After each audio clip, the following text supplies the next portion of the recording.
आज की कहानी है किस्मत वालों को मिलता है सच्चा प्यार। नमन न्यूयॉर्क अपने बिजनेस मीटिंग के लिए गया था और अब वहां का सारा काम खत्म करके आज इंडिया लौटा था। नमन मुंबई एयरपोर्ट पर इंतजार कर रहा था अपने ड्राइवर का, क्योंकि उसके ड्राइवर ने बोला था कि वो एयरपोर्ट पिक करने के लिए आने वाला है। काफी टाइम हो गया था लेकिन वो नहीं आया और ना ही उसका कॉल लग रहा था। कुछ देर बाद नमन का फोन भी स्विच ऑफ हो गया क्योंकि चार्ज नहीं था। इंतजार करते करते बहुत टाइम हो गया था तो नमन ने सोचा कि वो टैक्सी से ही चला जाए। फिर वो अपना सारा सामान लेकर एयरपोर्ट से बाहर निकला और टैक्सी की राह देख रहा था कि कोई आए। तभी एक टैक्सी आते देख नमन उसे हाथ दिखाकर रोका और जैसे ही बैठने गया तो एक लड़की दूसरे साइड से टैक्सी में बैठ गई। नमन ने कहा कि ये टैक्सी उसने रोकी है, तो वो बोली तो क्या हुआ, बैठी तो मैं पहले ना, आप दूसरी टैक्सी ले लो। नमन फिर उससे कहा कि आपको किस तरफ जाना है। उसने कहा मैं कहीं भी जाऊं, आपको उससे क्या मतलब। उसका ये सब सुन के नमन को थोड़ा गुस्सा आने लगा। एक तो मैं कब से इंतजार कर रहा हूँ, ड्राइवर नहीं आया मेरा, और ये इधर मुझसे बेहस कर रही है। फिर नमन भी टैक्सी में बैठ गया और बोला भैया चलो। वो लड़की ज्यादा कुछ नहीं बोली और आगे चल के उसका घर आ गया तो वो नमन से पहले ही उतर गई और नमन आगे निकाल गया टैक्सी में। फिर जब नमन को प्यास लगा तो वो पानी पीने के लिए पीछे वाले सीट से पानी की बोतल लेने गया तो देखा उधर एक छोटा सा हैंड पर्स था जिसमें एक पैन कार्ड, आधार कार्ड और एक छोटी सी डायरी थी।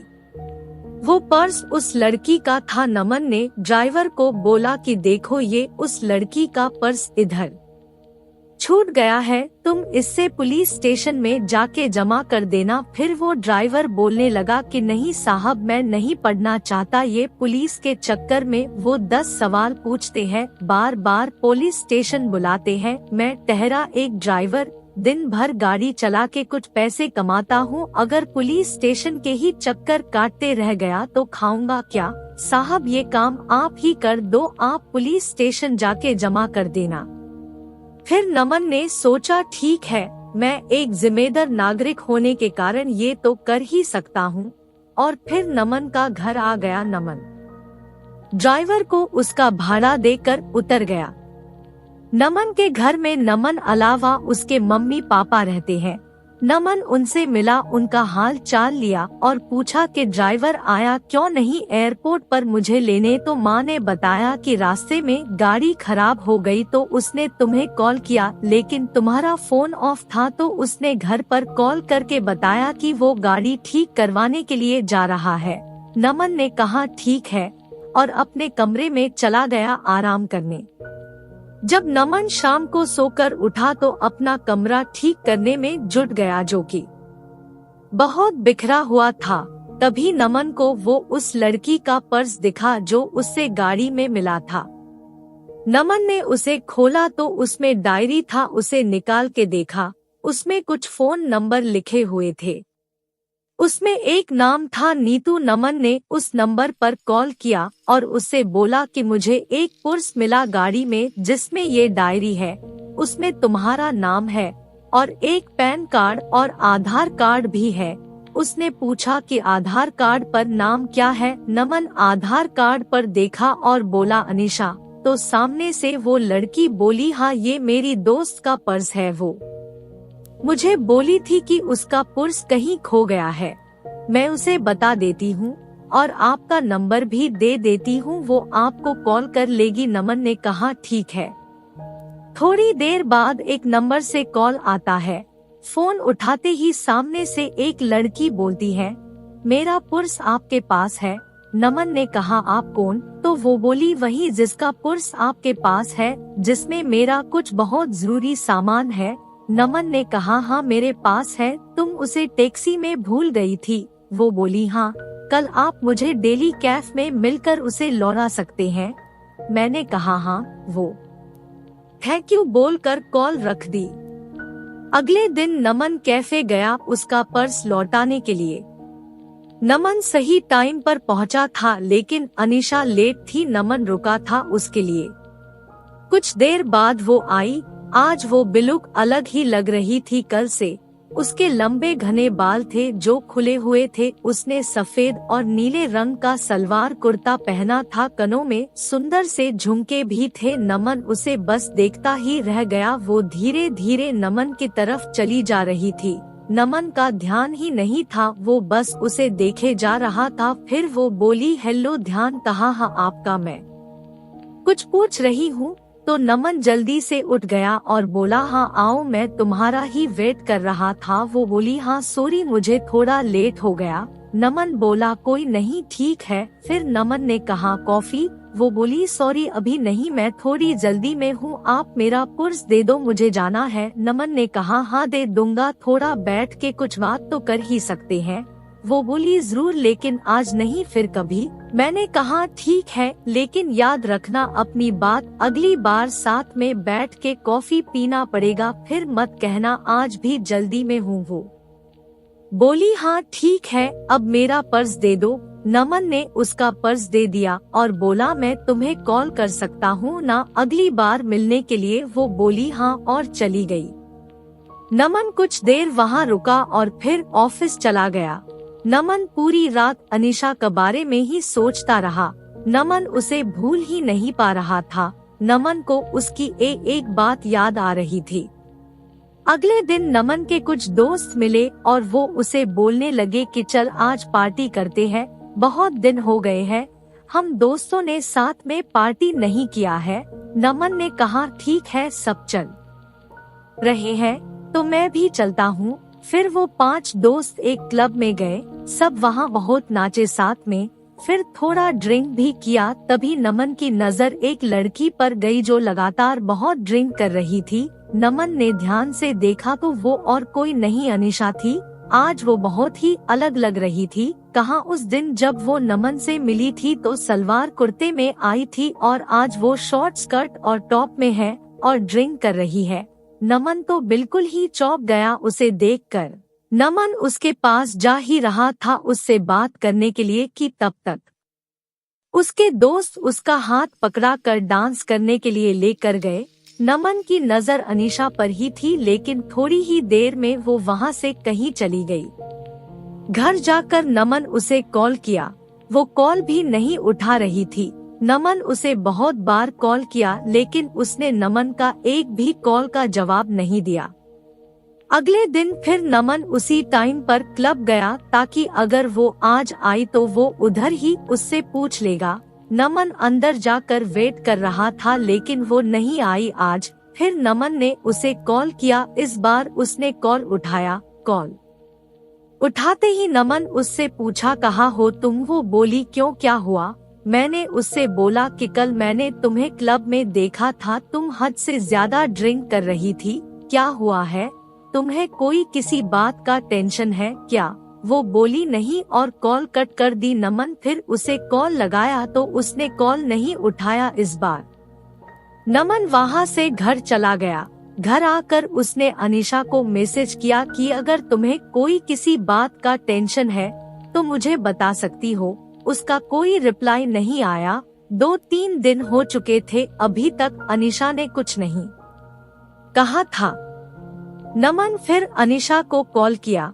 उसने कॉल उठाया। नमन ने बड़े आराम से बोला कि तुमने कुछ रिप्लाई नहीं दिया मेरे मैसेज का। वो चुप ही थी। नमन ने फिर बोला, ऐसे चुप नहीं रहो, कुछ बोलो, कुछ परेशानी हो तो बताओ, मैं तुम्हारी मदद कर सकता हूँ। फिर नमन ने कहा, अच्छा चलो कल उसी कैफे में मिलो, तुम्हारा काफी बाकी है एक मुझ पे। वो हाँ ठीक है बोलकर कॉल रख दी। नमन बड़ी बेचैनी से कल का इंतजार कर रहा था। अगले दिन वो सुबह सुबह उठा, अच्छे से तैयार होकर अनीशा से मिलने के लिए निकला। आज नमन खुद टाइम से पहले आकर इंतजार कर रहा था। थोड़ी ही देर में अनीशा आई। वो बहुत सुंदर दिख रही थी। आज उसने जीन्स टॉप पहना था और बाल वैसे ही खुले थे। वो जैसे जैसे आगे आ रही थी, चल के उसके बाल उसकी आंखों के तरफ आ रहे थे। वो उन्हें ठीक करती हुई आ रही थी। वो आके नमन के सामने वाले कुर्सी पर बैठ गई। वो शांत थी। नमन ने पूछा कॉफी? वो हॉकी सी मुस्कुराहट के साथ बोली हाँ।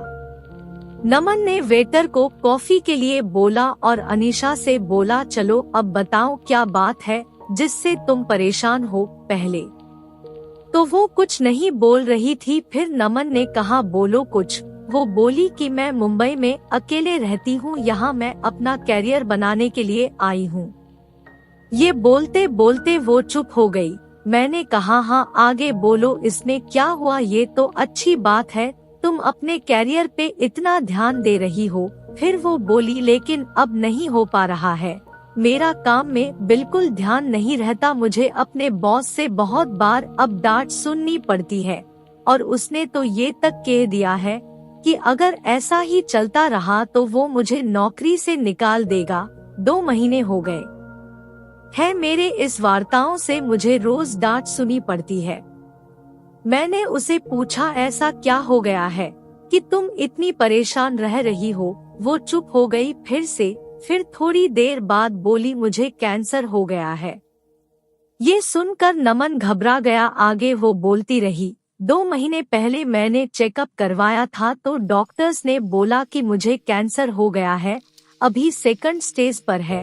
ये सुनकर मैं तब से परेशान रहती हूँ कि कैसे मैं सब करूँगी, मेरा इस दुनिया में कोई नहीं है, बचपन से ही मैं अनाथ हूँ, बस कुछ ऑफिस के दोस्त हैं। मैं ये बात अपने ऑफिस में भी नहीं बता सकती कि अगर बॉस को पता चला तो वो मुझे कहीं नौकरी से निकाल ना दे। 3 महीने पहले ही मेरा प्रमोशन हुआ है, मुझे हेड ऑफ द डिपार्टमेंट बनाया है और ये सब हो गया। मैं अब क्या करूँ, कुछ समझ नहीं आ रहा है। ये सब सुनकर नमन ने धीरे से उसका हाथ अपने हाथ में लिया और बोला तुम अकेले नहीं हो, मैं तुम्हारे साथ हूँ। वो चुपचाप नमन की ओर देखने लगी। नमन ने कहा हाँ तुम सही सुन रही हो, मैं तो उसी दिन से तुम्हें पसंद करने लगा था जिस दिन तुम अपना पर्स लेने के लिए मुझसे मिलने आई थी। ये सुनकर उसने अपना हाथ पीछे कर लिया। नमन ने पूछा क्या हुआ, हाथ क्यों हटा लिया तुमने? वो बोली नहीं ये सब ठीक नहीं है, मेरी जिंदगी का ही भरोसा नहीं है और मैं तुम्हें मेरे वजह से कोई परेशानी नहीं दे सकती। नमन उसे प्यार से समझाया कि नहीं, तुम मुझे कोई परेशानी नहीं दे रही हो, मैं तुम्हारा ध्यान रखना चाहता हूँ, तुम्हें अपनी जिंदगी का हिस्सा बनाना चाहता हूँ, मैं हमेशा तुम्हारे साथ रहूँगा, कभी तुम्हें अकेला नहीं छोड़ूंगा। वो बोली नहीं तुम समझो, कल को पता नहीं मैं रहूं या ना रहूं, तुम क्यों खुद को किसी की परेशानी में डाल रहे हो। नमन उसे बहुत समझाया लेकिन वो नहीं मानी और चली गई। नमन उसके पीछे गया, उसका हाथ पकड़ के रोका और उससे कहा तुम्हें कभी भी किसी की जरूरत हो तो मैं हमेशा तुम्हारे साथ रहूंगा। और फिर अनीशा चली गई। नमन उसे रोज उसका हाल पूछता था। वो डॉक्टर के पास चेकअप के लिए गई कि नहीं, टाइम पर सब दवाइयाँ ले रही है कि नहीं। कुछ दिन के बाद नमन ने कभी उसे अकेला नहीं महसूस होने दिया। नमन उसे रोज फोन करता था, उसका हाल पूछता था। 4 महीने हो चुके थे ऐसे बात करते करते। एक दिन शाम को फोन पर बात करते करते अनीशा बेहोश हो गई। नमन उसे पुकारता रहा लेकिन वो कुछ नहीं बोल रही थी। नमन तुरंत उसके घर जाने के लिए निकल गया। उधर पहुंचा तो देखा कि अनीशा के घर पर कोई नहीं था। फिर उसके पड़ोसियों से पूछा तो पता चला वो उसे हॉस्पिटल लेकर गए हैं। मैं तुरंत हॉस्पिटल पहुंचा, इंक्वायरी डेस्क पर उसके बारे में पता किया और उसके रूम के तरफ गया। वह 2-3 लोग खड़े थे जो अनीशा को हॉस्पिटल लेकर आए थे। नमन उनसे पूछा कि क्या हुआ अनीशा को, तो वो बोले कि अनीशा अपने घर में बेहोश होके गिर गई थी। वो तो उसके घर का दरवाजा थोड़ा खुला था तो एक बच्चे को बॉल खेलते खेलते उसके घर में चला गई तो हमने जाकर देखा ये बेहोश पड़ी थी। अनीशा अकेले रहती है यह, तो हम उससे हॉस्पिटल लेकर आए। तभी आईसीयू से एक डॉक्टर बाहर आए और बोले अनीशा की हालत खराब है, हमें उसका ऑपरेशन करना पड़ेगा। नमन ने पूछा ऑपरेशन के बाद अनीशा बिल्कुल ठीक हो जाएगी ना? डॉक्टर ने कहा अभी कुछ बोल नहीं सकते, नमन ने कहा, डॉक्टर आप ऑपरेशन की तैयारी कर लीजिए और पैसे की कोई फिक्र ना करें। ये सुनकर डॉक्टर चले गए। पूरे 5 घंटे बाद ऑपरेशन रूम से डॉक्टर बाहर आए। नमन जल्दी से डॉक्टर के पास गया और पूछा, अनीशा कैसी है? डॉक्टर ने कहा, ऑपरेशन सक्सेसफुल हुआ, घबराने की बात नहीं है कुछ। नमन के जान में जान आई। उसने पूछा, क्या मैं अनीशा से मिल सकता हूँ? डॉक्टर ने कहा, अभी नहीं, कुछ देर बाद। नमन ने कहा, ठीक है। फिर नमन बाद में अनीशा से मिला। वो नमन को देखकर रोने लगी। नमन उसके पास बैठा था। उसने कहा कि बोला था मैं हमेशा तुम्हारे साथ रहूंगा। ये सुनकर अनीशा और रोने लगी। नमन उसे चुप कराए और कहा, अभी अभी तुम्हारा ऑपरेशन हुआ है, ऐसे में तुम्हें रोना नहीं चाहिए। हम दोनों बहुत देर तक एक दूसरे का हाथ पकड़ा कर बैठे थे। फिर वो दोनों घर आए। नमन उसका बहुत ध्यान रखता था। नमन ने अनीशा के बारे में अपने घर वालों को बता दिया था, तो अब वो अनीशा के साथ ही रहता था, उसका ध्यान रखता था। जब अनीशा पूरी तरह से ठीक हो गई, तब दोनों ने शादी कर ली और हमेशा के लिए दोनों एक साथ हो गए। Thank you for watching. Please like, subscribe and share.